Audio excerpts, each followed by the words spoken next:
Hey guys, welcome to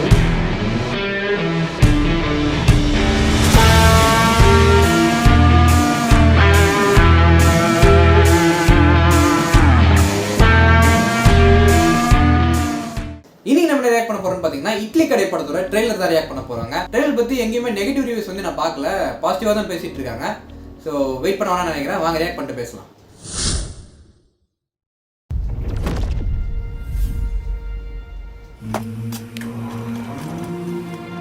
எப்படி இருக்குது பாருங்க. எப்பா எப்படியாச்சும் வாங்கலாம்ப்பா, மணிக்கணக்காக உட்காந்து அரைக்க தேவையில்லைல்ல. டிஎஸ்சிங்கே பண்ணாம எப்படி இருக்காரு பாருங்க. ஆட்டு குட்டிக்கு ஒரு ஆட்டு மிஷினால என்ன வேணாலும் செய்யலாம், ஆனால் கை பக்குவம் வரணும்ல, அது மனசுலேருந்து வரணும். பொதுவாக லைஃப்பில் நம்ம பண்ணுற வேலையை ரசித்து பண்ணணும்னு சொல்லுவாங்க. அதுக்கு பெரிய பிஸ்னஸ் மேனாக இருக்கணும்னு அவசியம் இல்லை, வெறும் இட்லி சுடுறதா கூட இருக்கலாம். முழுக்க நம்ம கம்பெனிக்கு வந்ததுக்கு 15% ப்ராஃபிட் இன்க்ரீஸ் ஆயிருக்கு. சூப்பர்யா, சரியான வேலைக்காரையா நீ. நமக்கு அப்புறம் இந்த வீடும் நம்ம கடையும் அப்படியே போயிடுமோன்னு. அவன் எங்கே போக போகிறான்? இங்கே தான் திரும்பி வர போகிறான், இங்கே தான் திரும்பி வர போகிறான், இங்கே தான் திரும்பி வர போகிறான். தள்ளிக்கங்க. எப்ப முருகா, அந்த பொண்ணு கயல் யாரு? கும்பிட்டு வேலை செய்து ఒక్కాలి కొమట్లో కుట్టినానా. You're the best. நான் உனக்காக ஒரு பெரிய எம்பையரே கட்டி வச்சிருக்கேன். இப்படி பொறுப்பு இல்லாமல் சுத்திக்கிட்டு இருந்தா இப்படி.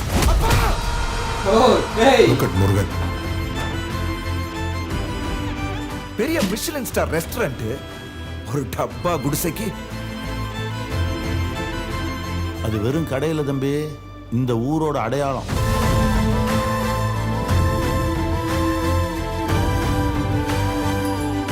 அந்த இட்லி கடை எங்க ஊருக்கே பெரிய சென்டிமெண்ட் சார்.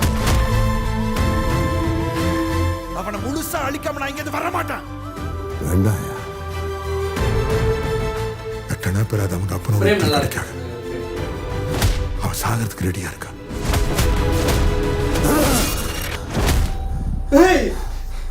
ஆத்தி, இட்லி சுடுறதுன்னா அவ்வளோ இஷ்டமா?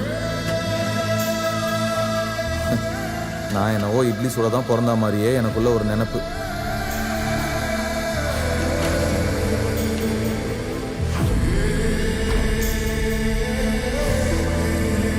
ஜிவி பிரகாஷ் ரொம்ப டீசெண்டாக இருக்குங்க ட்ரெய்லரு. நெகட்டிவ்னு சொல்கிறதுக்கெல்லாம் இடமே கொடுக்கல அவங்க, எல்லாமே பாசிட்டிவாக தான் தெரியுது எனக்கு. அண்ட் அருண்விஜய் வந்து வில்லன் மாதிரி காமிச்சிருக்காங்க இதில். ஸோ நல்லா இருக்குது. அந்த இட்லி கடை, அந்த ஒரு ட்ரெடிஷன், இவங்களோட கிராமம், இதெல்லாமே வந்து சூப்பராக போர்ட்ரே பண்ணியிருக்காங்க. அதெல்லாம் நல்லா இருக்கு. அண்ட் சில ஃப்ரேம்ஸ் எல்லாமே அந்த தனுஷ் சார் வந்து நடுவில் அந்த புல்வெளிகள் நடந்து வருவார் பார்த்தீங்களா, அதெல்லாம் வந்து சூப்பராக இருந்துச்சுங்க. அதுக்கப்புறம் அந்த கடைசியில் வந்து அந்த அருவாளை தூக்கிட்டு ஒரு செகண்ட் நிற்பார் பாருங்க, பல்ல கடிச்சிட்டு. அந்த ஃப்ரேம் வந்து இதுக்கு முன்னாடி நம்ம இதை எங்கேயோ பார்த்துருக்க முடியாதுன்ற மாதிரி தெரிஞ்சுது. அசுரனில் வரும் பாருங்க, அசுரனில் அந்த போஸ்ட் இன்டர்வல் சீனில் வந்து தனுஷ் சார் வந்து வெட்ட போவார், அப்படியே கோமா அந்த கத்தி அப்படி தூக்கிட்டு ஒரு செகண்ட் நின்றுவார். எக்ஸாக்ட் அதே ஃப்ரேம் ரீக்ரியேட் பண்ணியிருக்காருங்க. சூப்பராக இருக்குது ஃப்ரேம். அந்த ஃப்ரேம் பார்க்கும்போது புல்லரிசி போச்சுங்க ஒரு செகண்ட், ரொம்ப சூப்பராக இருக்குது. ஸோ இந்த படத்தோட கதையை பற்றி என்னோட ப்ரெடிக்ஷன் வந்து பார்த்தீங்கன்னாங்க, ராஜ்கிரண் சார் வந்து ஒரு ரொம்ப பாரம்பரியமான முறையில் ஒரு ஹோட்டல் வச்சுட்டு வராரு, ஒரு இட்லி கடை நடத்திட்டு வராரு. அதுக்கப்புறம் அவரோட பையன் வந்து தனுஷ் வளர்றாரு. வளர்ந்துட்டு எனக்கு அப்புறம் நீ தானே இந்த இட்லி கடை வந்து பார்த்துக்கணும், நம்ம பாரம்பரியம் அழியக்கூடாது, இந்த கிராமத்துக்கு வந்து பெருமையை நம்ம இட்லி கடை தான், நீ தான் இதை பார்த்துக்கணும் அப்படின்னு சொல்லிட்டு.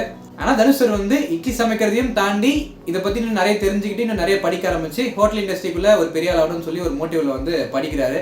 படிச்சு பெரிய ஆளாகி அவர் அடுத்தடுத்த கட்டத்துக்கு போகும்போது சத்யராஜ் சாரை மீட் பண்றாரு. மேபி சத்யராஜ் சார் வந்து ஒரு பெரிய ஹோட்டல் இண்டஸ்ட்ரியோட ஹெட்டா இருக்கலாம். அவர் தனுஷ் சாரை பார்த்து அவரோட டேலண்ட்ஸ் எல்லாம் பார்த்து எனக்கு கீழே வேலை பாரு அப்படின்னு சொல்லி கூப்பிடும் போது அந்த ஒரு அதிக காசுக்காக தனுஷ் சார் வந்து சத்யராஜ் சாரோட ஒர்க் பண்றாரு. ஒர்க் பண்ணும்போது இவரோட ஒர்க்ஸ்னால அந்த இண்டஸ்ட்ரி வந்து இன்னும் பெருசாகுது. சத்யராஜ் சாருக்கு ரொம்ப சந்தோஷமா இருக்காது.